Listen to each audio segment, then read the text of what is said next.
आप देख रहे हैं बोलो जवान। इसको आप प्लीज़ फॉलो करें, सब्सक्राइब करें ताकि आपको मज़ीद अपडेट्स मिल सकें। अस्सलाम वालेकुम नाजरीन, नया पाकिस्तान वर्सेस पुराना पाकिस्तान के एक नए पॉडकास्ट के साथ मैं हूं अम्मार। मैं हूँ हारिस। अच्छा हमारे साहब, सबसे पहले तो गुज़िश्ता ईद मुबारक, क्योंकि हम तो लॉकडाउन में बैठे हुए थे, ना घर से निकले, और ऊपर से एक अलमनाक वाकया हो गया पीआईए वाला। तो क्या कहते हैं आप? जी बहुत ही एक अफसोसनाक हादसा हुआ और वही बात है कि अब पीआईए जो कि एक बड़ी ही रिलायबल एयरलाइन समझी जाती थी, उसके जो इस तरह के हादसे हैं उसकी फ्रीक्वेंसी में अब इजाफा हुआ है। तो कुछ ही साल कबल जो चित्राल वाला प्लेन था जिसमें जुनैद जमशेद थे, वो हादसा हुआ। फिर उससे पहले एयर ब्लू हुआ, बोजा एयर हुआ। तो ये अभी आपकी रिसेंट मेमोरी के हैं। मुल्तान में जो एटीआर था वो हादसा हुआ। तो फिजाई हादसे अब पाकिस्तान की फ्रीक्वेंसी काफी ज्यादा नजर आ रही है। के अंदर अब इस वाले पर्टिकुलर केस में काफी ज्यादा, क्योंकि हमारे सारे वो लोग एनालिस्ट बन जाते हैं जैसी, और मीडिया खास तौर पे हमारा सबसे बड़ा एनालिस्ट इस टाइम पे बन चुका होता है। पायलट की उन्होंने वो रिकॉर्डिंग भी, जो कि लीगल नहीं है, बाहर अगर आपका इस तरह का केस हो तो इसको बड़ा छुपाया रखते हैं जब तक वो एक फाइनल रिपोर्ट नहीं आ जाती, क्योंकि कहीं भी रिपोर्ट निकल सकती है किसी तरीके से भी। नहीं, जो कि इस केस में हुआ कि जी पायलट एरर है, पायलट ने व्हील्स नहीं खोले, वो इन्हें पता लग गया, पायलट ने क्या किया क्या नहीं किया वो भी सब इन्हें पहले ही पता लग गया था। तो क्या कहते हैं इस पे, मीडिया का रोल को आप कैसे देखते हैं इस पे? अच्छा और देखिए, ऊपर से बॉडी दिखाना, जो कि पूरी दुनिया में उसको ब्लर करते हैं, यहाँ सबसे पहला काम ही वो इस तरह करते हैं। और मिरेकलस की दो लोगों को अल्लाह ताला ने उनकी रखी थी जिंदगी, वो बिल्कुल ठीक निकले उस रकेज से। अच्छा देखिए, गुजारिश ये कि आपकी बात बिल्कुल सही है कि जिस तरह वो कॉकपिट का जो गुफ्तगू थी वो मीडिया पे चलाई गई।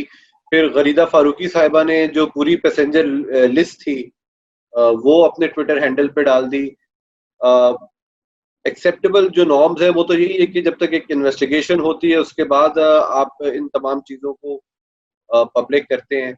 मगर पाकिस्तान में फिर लोग ये भी कहते हैं कि अगर जो आपकी वो गुफ्तगू आई उससे ये भी तो पता चला कि यार कोई डिस्ट्रेस था, कोई वो था। नहीं तो हमारे यहाँ फिजाई हादसों के ऊपर बस एक आपने मिट्टी डाल के खत्म हो जाता है। हाँ जी, इंक्वायरी होगी, कमेटी बनेगी, उसके बाद ना फाइंडिंग्स को पब्लिक किया जाता है। तो एक लोगों को ये भी था कि चलो कुछ चीज तो इसमें से सामने आई।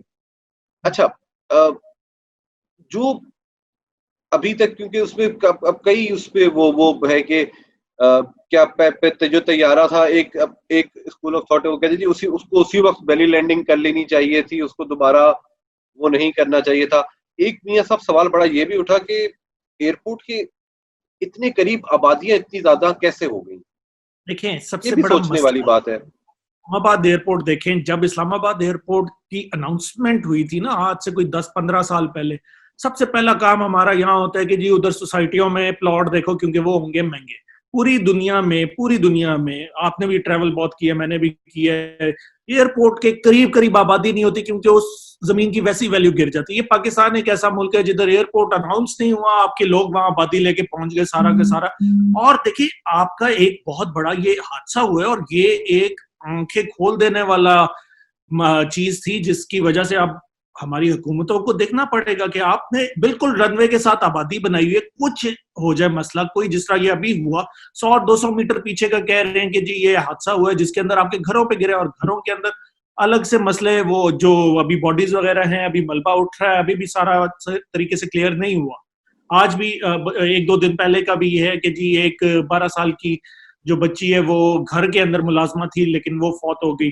तो ये बहुत बड़ा साने है अगर इसको देखा जाए, अगर और इसको सीरियस लिया जाए। अच्छा देखिए, अब एक चीज ये भी आई कि जब इस हादसे के आफ्टर मैथ में हमने ये देखा कि लोगों ने ये सवाल उठाया कि सिंध हुकूमत के पास कोई रेस्क्यू मैकेनिज्म क्यों नहीं है। जिस तरह पंजाब में 1122 है, उस तरह की कोई रेस्क्यू या रिलीफ सर्विस का कोई अभी तक कयाम क्यों नहीं आया इतनी बड़ी आबादी के ऊपर। और कराची वालों ने कहा कि अभी ये फैसल ईदी और छीपा और जेडीसी, ये तंजीमें अगर ना हो तो ये शहर मतलब किसी हादसे को बर्दाश्त नहीं कर सकता। तो बहुत बिल्कुल बहुत ऐसी सलाम है फैसल ईदी साहब को, जेडीसी वालों को जिन्होंने दिन रात काम किया इनके वॉलंटियर्स ने। अब ये बिल्कुल सही बात है कि देखिए वो सिंध हुकूमत वैसे तो बड़े दावे करती है, बड़े बड़े दावे करती है, लेकिन ये एक बेसिक चीज है कि जिस तरह 1122 पंजाब में ये क्रेडिट जाता है चौधरी परवेज इलाही को और उनकी टीम को जब उन्होंने ये शुरू किया था, और उसके बाद अब यही मॉडल केपीके में भी कॉपी हुआ है, 1122 का ही हुआ है। वो आप अपना कोई और अगर खोलना चाहिए, लेकिन गवर्नमेंट का इसके ऊपर होना चाहिए। और एक दूसरे के ऊपर देखिए तनकीद तो चलती रहेगी, पॉलिटिक्स तो चलती रहेगी, लेकिन जहां इंसानी जानें आ जाती हैं वहां पॉलिटिक्स खत्म हो जानी चाहिए। वहां आपको बिल्कुल उस तरीके से काम करना चाहिए। बिल्कुल ये फैसल ईदी साहब तो वहां साइड पे उस वक्त हर जैसे कहते हैं ना लम्हा वहां मौजूद थे, और वो उनकी थकावट भी बता रही थी कि वो किस तरीके से काम कर रहे हैं। इवन चीपा हो गया या ये जेडीसी वाले हो गए, ये सारे वहां मौजूद थे। और सबसे बड़ी बात हमारे जो लोग थे उस कॉलोनी के, जो शुरू में जो बचत हुई है, जो अगर ये दो लोग बच भी गए, वो बेसिकली जो आपके, क्योंकि एक ने जब इंटरव्यू दिया था वो जो 35% जला भी था उसका जो लड़का था, उसने ये कहा था कि जी जब मैं उठा हूं वहां से और मैं उठ के बाहर की तरफ बस भागूं तो मुझे चीखों की आवाजें आ रही थी। यानी उस टाइम पे भी हमारे और लोग भी वहां थे, जिंदा जो थे।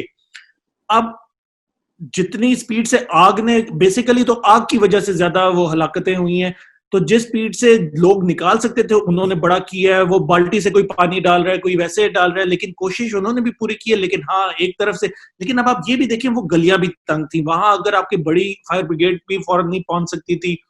तो हमने जो प्लानिंग की होती है, टाउन प्लानिंग भी हमारी उस तरीके से होती ही नहीं है कि एक आपकी जेनेरिक जो स्ट्रीट साइज है उसको भी ध्यान में रखा जाए।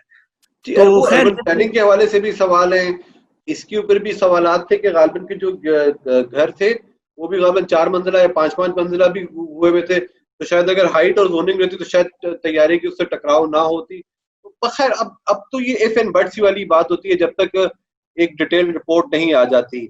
अच्छा, एक सवाल डिटेल रिपोर्ट और कमीशन के ऊपर भी हुआ है मियां साहब, और वो ये उठ रहा है कि जो कमीशन बनाया गया है उसके ऊपर भी लोगों ने कहा कि भाई अब वो फिर सवाल उठ रहा है कि जो पीआईए, ये तो आपने पीआईए को एयरफोर्स की एक सब्सिडरी बना दी है, क्योंकि जो तहकीकाती कमीशन है उसमें सिर्फ एक सिविल अहदेदार है, ठीक है, बाकी एयर कमोडोर साहब हैं, विंग कमांडर साहब हैं। अच्छा, अब ये तमाम सर्विंग एयरफोर्स पर्सनल है, तो ये कैसे एक जो इनके जो पायलट्स की एसोसिएशन है उन्होंने भी इस पे वो ऑब्जेक्ट किए कि ये कैसे एक इम्पार्शियल रिपोर्ट दे सकती है, और आपकी इंक्वायरी कमेटी में कोई ऐसा पायलट नहीं है जिसने ये एयरबस उड़ाई भी हो। देखें, मैं आपको इसके ऊपर थोड़ा सा बता देता हूँ कि ये जैसे भी पुरानी भी, ये अगर आप देखें आपकी ये पनामा कमीशन रिपोर्ट भी जब बनी थी या और भी कमीशन रिपोर्ट्स बनी थी, इसके अंदर आर्मी पर्सनल या एमआई या आईएसआई के भी डाले जाते हैं। क्योंकि जब इंफॉर्मेशन आती है, देखें आपका पीआईए का महकमा पॉलिटिकल उसके अंदर बहुत सालों से है, ये तो आप भी मानेंगे, ये मैं भी मानता हूँ, ये सारी दुनिया को पता है कि जी पीपीपी के दौर में किस तरह की भर्तियां हुई। और अगर आप उन्हीं में से कोई कमीशन के लिए निकाल दें और सिंध हुकूमत के ही अभी वहां है और कराची में ही ये हादसा हुआ है, तो ये इम्पार्शियल रिपोर्ट तो हम उसको मान ही नहीं सकेंगे। जहां तक अभी आप ये शुगर वाली जब हुई थी उसमें भी आपने देखा होगा कि जब ये रिपोर्ट निकली है तो इसमें इवन हुकूमत के लोगों का नाम आ रहा है। तो जब भी आप अब देखें, जो आपके चेयरमैन हैं वो भी सर्विंग इस वक्त हैं आपके एयरफोर्स के, और उन्होंने पीआईए को बहुत बेहतर हालात में लेकर गए हैं। जब इन्होंने ज्वाइन किया था आपके 18 जहाज से जो कि इन रनिंग थे, और अब 37 प्लेन्स हो गए, और आप लोगों ने रूट्स भी बहुत ज्यादा बढ़ा दिए, पहले से बढ़ा दिए। तो हमें इस चीज को देखना पड़ेगा, क्योंकि वो एक सर्विंग हैं, वो अपना कोई मफाद नहीं ले सकते, उनको कोई पैसा नहीं चढ़ा सकता, क्योंकि वो स्क्रूटनी एक अलग फौज की उनके ऊपर होती है। मियां साहब, यहाँ पे ये चीज भी आ जाती है ना कि जहाँ स्क्रूटनी की आप बात कर रहे हैं, तो आप ये कल्चर फौज के कल्चर को रहते हुए आप ये चीज वो कर सकते हैं कि एक ब्रिगेडियर या एक कर्नल अपने जनरल की मैनेजमेंट के खिलाफ रिपोर्ट करेगा? ऐसा नहीं हो सकता। तो ये क्वेश्चन उस हद तक, बड़े हद तक वैलिड है कि आपकी इंक्वायरी है, इसके अंदर पाल्पा वाले भी आएंगे जब वो उसकी आएगी। पहले तो सबसे पहले तो अभी देखें, जब ये जो बाहर से आई है, फ्रांस से टीम आई है, वो क्या इनिशियल रिपोर्ट निकालती है, सबसे पहले तो वो चीज आएगी जो एक्सपर्ट्स हैं इस चीज के, कि जी एग्जैक्ट वो रीजन बताएंगे कि जी मसला क्या हुआ था, कहाँ हुआ था, क्योंकि उन्होंने सीसीटीवी फुटेजेस भी देखी है, रनवे की वो जेट्स आप वो इंजन आपके नीचे लगे भी थे, वो सारा कुछ जब करते करते एक रिपोर्ट आएगी, उसके ऊपर एक आपकी ऐसी बॉडी बैठी होगी जो जिसको किसी तरीके से ब्राइब या किसी तरीके से डरा धमका के रिपोर्ट को रोका नहीं जा सकेगा फॉर श्योर। और ये तो सबको पता है, क्यों नहीं रोका जा सकेगा वो सबको पता है। तो इस चीज की वजह से ऐसी, क्योंकि ये क्रिटिकल, देखिए अब जिस तरह आपने शुरू में बिल्कुल सही बात की थी कि पिछले 10 सालों में पीआईए के हादसात बढ़ गए। इसके ऊपर मुबशर लुकमान ने भी शोज किए थे, बार बार 2-3 शोज तो मैंने खुद देखे थे, जब उन्होंने कहा था पार्ट्स के इश्यूज हैं, फलाने इश्यूज हैं पीआईए के अंदर। अगर तो ये इंक्वायरी भी उस साइड पे जाएगी तो कोई ना कोई तो पीआईए के अंदर इसकी रिस्पॉन्सिबिलिटी जिसके ऊपर जाएगी, चाहे वो आप अभी चेयरमैन पे डाल दें, वो तो एक अलग बात है, ये तो अभी थे कुछ साल पहले, 2 साल पहले। लेकिन मसला ये कि कहीं ना कहीं अब इसको लेकर जाना पड़ेगा रिपोर्ट को, ताकि आगे इस तरह के हादसा, देखें वही बात उठती है कि जी एमिरेट्स में इस तरह के क्यों नहीं हादसा होते, क्योंकि उनके जहाज अपग्रेडेड हैं, वेल मेंटेन्ड है। देखिए 15 साल, इस जहाज की लाइफ 15 साल थी, और वो कोई बड़ी लाइफ नहीं होती जहाज के अंदर। आपके 40-40 साल पुराने जहाज भी दुनिया में बड़े आराम से उड़ रहे हैं, क्योंकि उनकी मेंटेनेंस बड़ी अच्छी हुई होती है।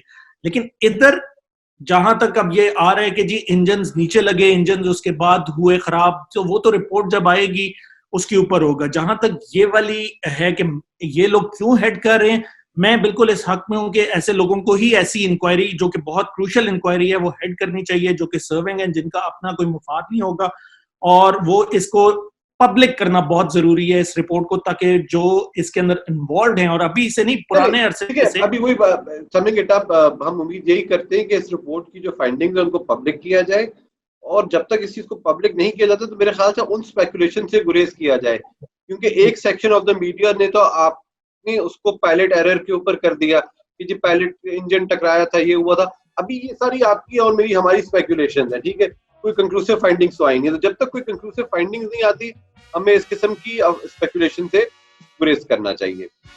आप देख रहे हैं बोलो जवान, इसको आप प्लीज़ फॉलो करें, सब्सक्राइब करें ताकि आपको मज़ीद अपडेट्स मिल सकें।